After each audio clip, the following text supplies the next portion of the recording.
Hi friends, welcome back to pedal computer YouTube channel.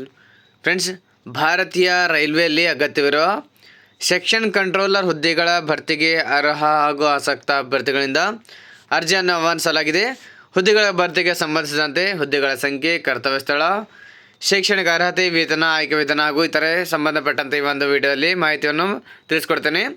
ಮೊದಲಿಗೆ ನಮ್ಮ ಚಾನಲ್ಗೆ ಏನಾದರೂ ನೋಡ್ತಾ ಇದ್ದರೆ ನಮ್ಮ ಚಾನಲ್ಗೆ ಸಬ್ಸ್ಕ್ರೈಬ್ ಆಗಿ ಹಾಗೂ ಪಕ್ಕದಲ್ಲಿರುವ ಬೆಲ್ ಬಟನನ್ನು ಆನ್ ಮಾಡೋದನ್ನು ಮರಿಬೇಡಿ. ಸೊ ಫ್ರೆಂಡ್ಸ್, RRBಯಲ್ಲಿ ಸೆಕ್ಷನ್ ಕಂಟ್ರೋಲರ್ ಅಂತ ಒಂದು ಹುದ್ದೆಯನ್ನು ಆಹ್ವಾನಿಸಲಾಗಿರುತ್ತೆ. ಹುದ್ದೆ ಹೆಸರು ನೋಡಬೇಕಾದ್ರೆ ಸೆಕ್ಷನ್ ಕಂಟ್ರೋಲರ್ ಅಂತ ಇರುತ್ತೆ. ಕರ್ತವ್ಯ ಸ್ಥಳ ಬಂದು ಹುದ್ದೆಗಳಿಗೆ ಆಯ್ಕೆಯಾದ ಅಭ್ಯರ್ಥಿಗಳು ಭಾರತದೆಲ್ಲೆಡೆ ಕರ್ತವ್ಯವನ್ನು ನಡೆಸಬೇಕು. ಅಂದರೆ ಆಲ್ ಓವರ್ ಇಂಡಿಯಾ ಅಲ್ಲಿ ಬೇಕಾದ್ರೆ ನಮಗೆ ಕೆಲಸವನ್ನು ಕೊಡ್ಬೋದು, ಅಲ್ಲಿ ನೀವು ಕೆಲಸ ಮಾಡಬೇಕಾಗುತ್ತೆ. ಸೊ ಇಲ್ಲಿ ಖಾಲಿ ಇರ್ತಕ್ಕಂಥ ಹುದ್ದೆಗಳ ಸಂಖ್ಯೆ ನೋಡಬೇಕಾದ್ರೆ ಒಟ್ಟು 368 ಹುದ್ದೆಗಳ ಭರ್ತಿಗೆ ಆನ್ಲೈನ್ ಮೂಲಕ ಅರ್ಜಿಯನ್ನು ಆಹ್ವಾನಿಸಲಾಗಿದೆ.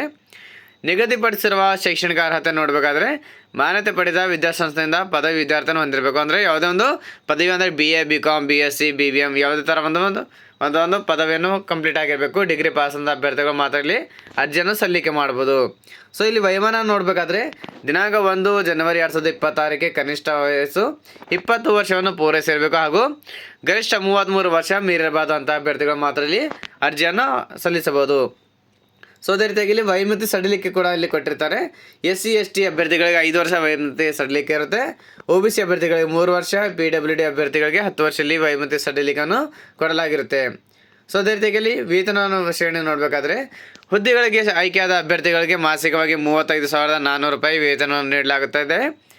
ಆಯ್ಕೆ ವಿಧಾನ ನೋಡಬೇಕಾದ್ರೆ single stage computer based test ಅಂತ ಇರುತ್ತೆ, ಕಂಪ್ಯೂಟರ್ ಬೇಸ್ಡ್ ಆಪ್ಟಿಟ್ಯೂಡ್ ಟೆಸ್ಟ್ ಅಂತ ಇರುತ್ತೆ, ದಾಖಲೆಗಳ ಪರಿಶೀಲನೆ ಇರುತ್ತೆ, ವೈದ್ಯಕೀಯ ಪರೀಕ್ಷೆ ಇರುತ್ತೆ.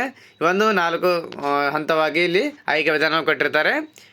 ಸೊ ಅದಕ್ಕೆ ಅದೇ ರೀತಿಯಾಗಿ ಇಲ್ಲಿ ನಿಗದಿಪಡಿಸಿದ ಇಲ್ಲಿ ಒಂದು ಅರ್ಜಿ ಶುಲ್ಕವನ್ನು ವಿವರಗಳು ಕೊಟ್ಟಿರ್ತಾರೆ. ಇಲ್ಲಿ SC ST, ಮಾಜಿ ಸೈನಿಕ, PWD, ಮಹಿಳಾ, ಮಂಗಳಮುಖಿ ಅಲ್ಪಸಂಖ್ಯಾತ, EBC, PWD ಇಂಥ ಎಲ್ಲ ಅಭ್ಯರ್ಥಿಗಳಿಗೆ 250 ರೂಪಾಯಲ್ಲಿ ಅರ್ಜಿ ಶುಲ್ಕ ಇರುತ್ತೆ. ಉಳಿದ ಅಭ್ಯರ್ಥಿಗಳಿಗೆ 500 ರೂಪಾಯಲ್ಲಿ ಅರ್ಜಿ ಶುಲ್ಕವನ್ನು ನಿಗದಿಪಡಿಸಲಾಗಿರುತ್ತೆ. ಸೊ ಶುಲ್ಕವನ್ನು ಪಾವತಿಸಲು ವಿಧಾನ ನೋಡಬೇಕಾದ್ರೆ ಇಲ್ಲಿ ಅಭ್ಯರ್ಥಿಗಳು ಆನ್ಲೈನ್ ಮೂಲಕ debit card, credit card, UPI ಮೂಲಕ ಆನ್ಲೈನ್ ಮೂಲಕ ಇಲ್ಲಿ ಅರ್ಜಿ ಶುಲ್ಕವನ್ನು ಪಾವತಿಸಬಹುದು. ಯಾವುದೇ ರೀತಿಯಾಗಿ ಆಫ್ಲೈನ್ ಆಗಿ ಅಥವಾ ಬ್ಯಾಂಕ್ ವಿಸಿಟ್ ಮಾಡಿ ಚಾಲನೆ ಮುಖಾಂತರ ಅರ್ಜಿ ಶುಲ್ಕ ಪಾವತಿಸಲು ಅವಕಾಶ ಇರೋದಿಲ್ಲ. ಆನ್ಲೈನ್ ಮೂಲಕ ಮಾತ್ರ ಇಲ್ಲಿ ಅರ್ಜಿ ಶುಲ್ಕವನ್ನು ಪಾವತಿಸಬೇಕು. ಸೊ ಇಲ್ಲಿ ಅರ್ಜಿ ಸಲ್ಲಿಸಲು ಕೊನೆಯ ದಿನಾಂಕ ನಿಗದಿಪಡಿಸಿರೋ ದಿನಾಂಕ ನೋಡಬೇಕಾದ್ರೆ ಅರ್ಜಿ ಸಲ್ಲಿಕೆಗೆ ಪ್ರಾರಂಭ ದಿನಾಂಕ ಬಂದು ಸೆಪ್ಟೆಂಬರ್ 15, 2025 ಪ್ರಾರಂಭವಾಗಿರುತ್ತೆ. ಸೊ ಅದೇ ರೀತಿಯಾಗಿ ಅರ್ಜಿ ಸಲ್ಲಿಕೆಗೆ ಕೊನೆಯ ದಿನಾಂಕ ಬಂದು ಅಕ್ಟೋಬರ್ 14, 2025 ಕೊನೆಯ ದಿನಾಂಕವಾಗಿರುತ್ತೆ. ಇಲ್ಲಿ ಶುಲ್ಕ ಪಾವತಿಸಲು ಕೊನೆಯ ದಿನಾಂಕ ಕೂಡ ಇಲ್ಲಿ ಅಕ್ಟೋಬರ್ 16, 2025 ಇಲ್ಲಿ ಕೊನೆಯ ದಿನಾಂಕವಾಗಿರುತ್ತೆ. ಸೊ ಅದಕ್ಕಿಂತ ಮುಂಚೆ ಯಾರು ಈ ಒಂದು RRB ಹುದ್ದೆಗಳಿಗೋಸ್ಕರ ಕಾಯ್ತಿದ್ರೆ ಪ್ರತಿಯೊಬ್ಬರು ಇಲ್ಲಿ ಪದವಿ ಪಾಸಾದಂಥ ಅಭ್ಯರ್ಥಿಗಳು ಇಲ್ಲಿ ಒಂದು ಅರ್ಜಿಯನ್ನು ಸಲ್ಲಿಕೆ ಮಾಡ್ಬೋದು. ಸೊ ಅದಕ್ಕೆ ಸಂಬಂಧಪಟ್ಟಂತೆ ಒಂದು ನೋಟಿಫಿಕೇಶನ್ ಲಿಂಕ್ ನಮ್ಮ ಈ ಒಂದು ಡಿಸ್ಕ್ರಿಪ್ಷನ್ ಬಾಕ್ಸಲ್ಲಿ ಲಿಂಕನ್ನು ಪ್ರೊವೈಡ್ ಮಾಡಿರ್ತೇನೆ. ಅಲ್ಲಿಂದ ಕ್ಲಿಕ್ ಮಾಡ್ಕೊಂಡು ನೀವು ನೋಟಿಫಿಕೇಶನ್ ಓದ್ಕೊಂಡು ಅಲ್ಲಿಂದ ಅರ್ಜಿ ಸಲ್ಲಿಕೆ ಮಾಡ್ಬೋದು. ಅದೇ ರೀತಿಯಾಗಿ ಇಲ್ಲಿ ಡೈರೆಕ್ಟಾಗಿ ನೀವು ಆನ್ಲೈನ್ ಮೂಲಕ ಅರ್ಜಿಯನ್ನು ಸಲ್ಲಿಕೆ ಮಾಡೋಕ್ಕೋಸ್ಕರ ಒಂದು ಲಿಂಕನ್ನು ಕೂಡ ಇಲ್ಲಿ ಡಿಸ್ಕ್ರಿಪ್ಷನ್ ಬಾಕ್ಸಲ್ಲಿ ಪ್ರೊವೈಡ್ ಮಾಡಿರುತ್ತೇನೆ. ಅಲ್ಲಿಂದ ಕ್ಲಿಕ್ ಮಾಡ್ಕೊಂಡು ಡೈರೆಕ್ಟಾಗಿ ಇಲ್ಲಿ ರಿಜಿಸ್ಟ್ರೇಷನ್ ಮಾಡಿ ಅರ್ಜಿಯನ್ನು ಸಲ್ಲಿಕೆ ಮಾಡ್ಬೋದು. ಸೊ ಯಾರು ಇನ್ನವರೆಗೂ ಪದವಿ ಪಾಸಾಗಿ RRB ಒಂದು ಹುದ್ದೆಯನ್ನು ಇಲ್ಲಿ ಪಾಸಾಗಿ ನೀವು ಒಂದು ಹುದ್ದೆಯನ್ನು ಪಡೆದುಕೊಳ್ಬೇಕಂತ ಏನಾದರೂ ಆಸೆ ಇದ್ದರೆ ಅಂಥವ್ರಿಗೆ ಒಂದು ವಿಡಿಯೋನ ಶೇರ್ ಮಾಡಿ. ಪದವಿ ಪಾಸಾದ ವಿದ್ಯಾರ್ಥಿಗಳು ಎಲ್ಲರೂ ತಪ್ಪದೇ ಅರ್ಜಿಯನ್ನು ಸಲ್ಲಿಕೆ ಮಾಡಿ.